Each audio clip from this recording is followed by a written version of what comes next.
Hello बच्चों। आज मैं आप लोगों को क्लास 6 की जो आपके पास न्यू एनसीईआरटी की बुक है ना, उसमें हमने अपना chapter number 3 number play start कर रखा है। तो आज की क्लास में मैं आप लोगों को फिगर इट आउट के क्वेश्चंस कराने वाली हूँ। पेज नंबर 72 पे है। इसमें हमने स्टार्टिंग के 3 क्वेश्चंस अपने कंप्लीट कर लिए थे। क्वेश्चन नंबर 4 से स्टार्ट करते हैं आज की क्लास में। आपसे क्या कह रहे हैं यहाँ पर? Estimate the number of holidays you get in a year including weekends, festival and vacations. Then try to get an exact number and see how close your estimate is. आपको क्या करना है? एक एस्टिमेट लगाना है कि आपको पूरे साल में कितनी छुट्टियां मिलती हैं, मतलब वीकेंड्स में कितनी मिलती हैं। जैसे कई स्कूल होते हैं, सैटरडे भी ऑफ होता है, संडे तो होता ही है, सैटरडे भी ऑफ होता है। ठीक है। फेस्टिवल्स में कितनी छुट्टी मिलती है वो आपको, और वेकेशंस जो होती हैं, समर वेकेशन, विंटर वेकेशंस, उसमें कितनी छुट्टी मिलती है। एक एस्टिमेट लगा के पहले आपको बताना है, और उसके बाद आपको क्या करना है, टोटल देखना है, मतलब एकदम एग्जैक्ट नंबर भी निकालने हैं। और फिर देखना है क्या जो आपने एस्टिमेट लगाया था और जो एग्जैक्ट नंबर है वो कितना क्लोज है। तो अगर मैं एस्टिमेट से बताऊं तो अप्रॉक्स हमको शायद पूरे साल में, जिसे बोलते हैं 190 या 200 छुट्टियां ईजिली मिल जाती होंगी, है ना। क्योंकि हमारे समर वेकेशंस भी होते हैं, विंटर वेकेशंस भी होते हैं, वैसे फेस्टिवल्स भी कई सारे हैं। दिवाली हो जाती है हमारे पास, दशहरा हो गया, और भी जो भी जन्माष्टमी, रक्षाबंधन, इन सारे के मिलते हैं। अब वीकेंड्स की भी मिल जाती हैं अगर मैं हर सैटरडे को इंक्लूड करूं, है ना।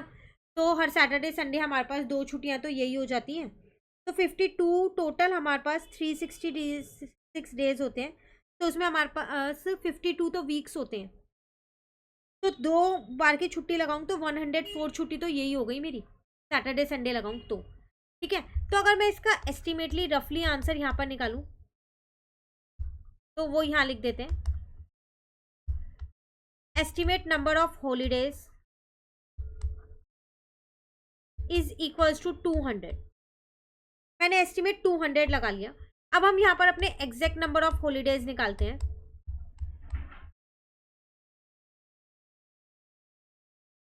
ठीक है।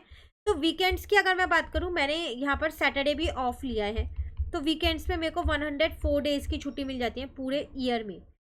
और अगर मैं फेस्टिवल्स की बात करूं तो फेस्टिवल्स में कितनी छुट्टी लगाएं, 12 to 15 छुट्टी लगा लेते हैं। चलो 15 लगा लेते हैं। 15 छुट्टीज मेरे को फेस्टिवल्स की मिल जाती हैं। वेकेशंस की लगाऊंगी मैं अपनी यहाँ पर, तो समर एंड विंटर वेकेशंस दोनों होते हैं। तो समर वेकेशंस तो थोड़े लेंदी होते हैं ना, मतलब 1.5 महीने करीब के हो जाते हैं। विंटर वेकेशंस कम होते हैं हमारे पास, है ना। तो 30 और 30 40 45 और विंटर वेकेशंस लगा लेते हैं, तो 60 लगा लेते हैं टोटल, कि 60 हो जाते हैं हमारे पास। ठीक है। बाकी कुछ वैसे भी छुट्टियां मिल जाती हैं, पब्लिक हॉलीडेज भी मिल जाते हैं हमारे को, 3-4 वो भी लगा लेते हैं पब्लिक हॉलीडेज को, क्या पता वो भी मिल जाते हो। तो 4 डेज मैंने वो लगा लिए। तो टोटल अगर आप यहाँ पर करो तो आपके पास कितना आ जाएगा, 104 में आपको 15 को प्लस करना है। ठीक है। देन 60 को प्लस करना है, देन 4 को। 104 15 64 183 डेज आ गए। और आपने एस्टिमेट लगाया था यहाँ पर 200 डेज का, तो हो आप ऑलमोस्ट क्लोज ही हो उसके। ठीक है। चलिए आते हैं क्वेश्चन 5 पे। Estimate the number of litres a mug, bucket and a overhead tank can hold. अपने अकॉर्डिंग आपको एक एस्टिमेशन लगाना है कि एक मग, एक बकेट और एक टैंक कितना लीटर पानी जो है वो होल्ड कर लेगा। तो अगर मैं मग की बात करूं तो ज़्यादा नहीं करेगा ना, 0.25 से 0.3 लीटर तक की होल्ड मैंने लिखा कि कर लेगा। सिर्फ एस्टिमेट लगा रहे हैं हम, क्योंकि एग्जैक्ट हमसे बोला नहीं है कि निकालो, और शायद हम निकाल भी नहीं सकते। बकेट जो है, बकेट तो डिपेंड करता है, 10 लीटर की बकेट है, 20 लीटर की है, तो 10 लीटर होल्ड कर सकती है। अगर 10 लीटर की है, 20 लीटर की है, तो आप 20 लीटर लिख सकते हो। और अगर मैं टैंक की बात करूँ, अगेन टैंक कितना बड़ा है वो आपको पता चलेगा। ओवरहेड टैंक लिखा है यहाँ पर, तो बड़ा ही टैंक है हमारे पास, 500 लीटर का है, 1000 लीटर का है, तो मैंने यहाँ ले लिया 1000 लीटर का है। ठीक है। एक एस्टिमेट लगा के लिख दिया है मैंने यहाँ। क्लियर। चलिए क्वेश्चन 6 कह रहे हैं, right 1 5 digit number and 2 3 digit number such that their sum is 18670। कह रहे एक 5 डिजिट का नंबर लिखो और एक 2 3 डिजिट के नंबर लिखो, लेकिन उनके सम जो है ना वो आपको दे रखा है उतना ही होना चाहिए। तो 5 डिजिट नंबर एक लिखना है आपको, और 2 3 डिजिट नंबर लिखने हैं।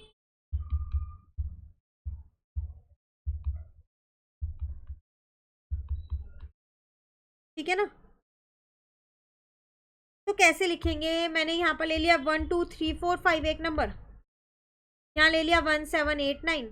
अब इस टोटल में से इन दोनों का सम माइनस कर देती हूँ तो मेरे पास ये तीसरा नंबर बहुत आसानी से निकल के आ जाएगा। तो एक बार सम करके देख लेते हैं कि सही आ रहा है नहीं आ रहा। तो यहाँ पर मैंने लिया था 1 2 3 4 5, फिर लिया था मैंने 1 7 8 9, और फिर लिया था मैंने 2 5 3 6। ठीक है, नहीं कम आ रहा है आपके पास, तो -18670 करके देखते हैं। 2000 का फर्क आ रहा है, तो आप इसको 4 ले लो, बस आगे आपके पास टोटल लो।